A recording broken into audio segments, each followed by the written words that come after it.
এজিপিৰ লগত আমি আলাপ আলোচনা কৰিব লাগিব আৰু আলাপ আলোচনাটো যোৱাকালি আমাৰ ৰাভা যৌথ মঞ্চৰ লগত প্ৰায় আলোচনা সমাপ্তি হৈছে।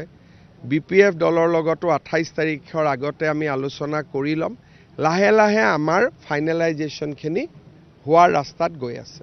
যোৰহাট আৰু তিয়ক, তিতাবৰ, মৰিয়নি 4টা সমষ্টি আছে। যোৱাবাৰ এটা এজিপিৰ লগত আছিলে। আমি আলোচনা কৰিব লাগিব কাৰণ এবাৰ শিৱসাগৰতো এটা সিট কমি গৈছে। গতিকে এজিপিৰ লগত ভাল কৰি আলোচনা কৰিব লাগিব।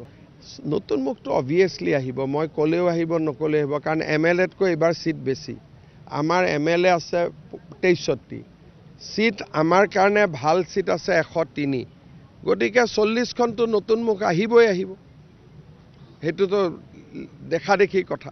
এজিপিৰ লগত আমি আলাপ আলোচনা কৰিব লাগিব আৰু আলাপ আলোচনাটো যোৱাকালি আমাৰ ৰাভা যৌথ মঞ্চৰ লগত প্ৰায় আলোচনা সমাপ্তি হৈছে। BPF দলৰ লগতো 28 তাৰিখৰ আগতে আমি আলোচনা কৰি ল'ম। লাহে লাহে আমাৰ ফাইনেলাইজেশ্যনখিনি হোৱাৰ ৰাস্তাত গৈ আছে।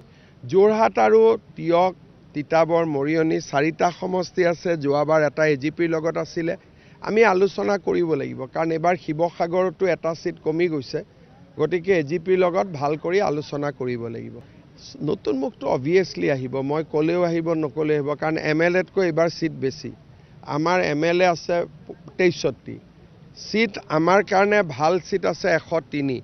গতিকে 40খনটো নতুন মুখ আহিবই আহিব, সেইটোতো দেখা দেখি কথা।